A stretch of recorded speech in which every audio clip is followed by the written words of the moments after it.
আজ তোমাদের সামনে নিয়ে এসেছি পটলের দোরমা রান্নার রেসিপি। তাই আমি পটলটাকে কেটে নিয়েছি, আলুটাকে টুকরো টুকরো করে কেটে নিয়েছি, একটু শুকনো লঙ্কা দেবো, আদা দেবো, পেঁয়াজ বাটা দেবো, জিরে বাটা দেবো। এই চলো যাই মশলাটা করি। কীভাবে পটলের দোরমা রান্না করছি রেসিপিটা একবার তোমরা ফলো করো।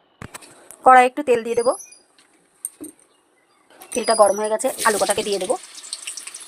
আলু কটাকে আমি ভালো করে ভেজে নেবো, একটু নুন দিয়ে দেবো ভাজার সময়। দেখো আলু কটাকে ভালো করে লাল লাল করে ভেজে নিয়েছি, এবার তুলে রাখবো। একটা কড়াই একটু জিরে ফোড়ন দিয়ে দিলাম, জিরে কটা পোড়া হয়ে গেছে, পটল কটাকে দিয়ে দেবো। পটলের মধ্যে একটু নুন দিয়ে দেবো, একটু হলুদ দিয়ে দেবো, দিয়ে পটলটাকে এবার আমি সুন্দর করে একদম লাল লাল করে ভেজে নেবো। পটলটাকে আমি ভালো করে ভেজে নিয়েছি, এবার মশলা মিক্সিতে করে রেখেছি সেটাকে ভেতরে দিয়ে দেবো। এবার একটু স্বাদ মতো নুন দিয়ে দেবো, একটু পরিমাণ মতো হলুদ দিয়ে দেবো, আলু কটাকে ভেতরে ঢেলে দেবো, দিয়ে ভালো করে কষাবো। দেখো মশলা দিয়ে আলু দিয়ে আমি সুন্দর করে কষিয়ে নিয়েছি, তেল ছেড়ে দিয়েছে। তোমরা এইভাবে ট্রাই করো, দেখো পটলের দোরমা খুবই কম মশলায় আমার এই রেসিপি। যখনই যে রান্না দেখবে আমি সবসময়ের জন্য কম তেলে কম মশলায় রান্না করি। আমার রান্না তোমরা ট্রাই করে দেখতে পারো, তোমাদের ভালো লাগবে। এই পটলের দোরমা রান্নার রেসিপিটা যদি তোমাদের পছন্দ হয়ে থাকে, ভালো লেগে থাকে, তোমরা আমাকে লাইক করবে, কমেন্ট করবে, হ্যাঁ শেয়ার করতে ভুলো না। আমার পটলের দোরমা রান্না কমপ্লিট। Thank you.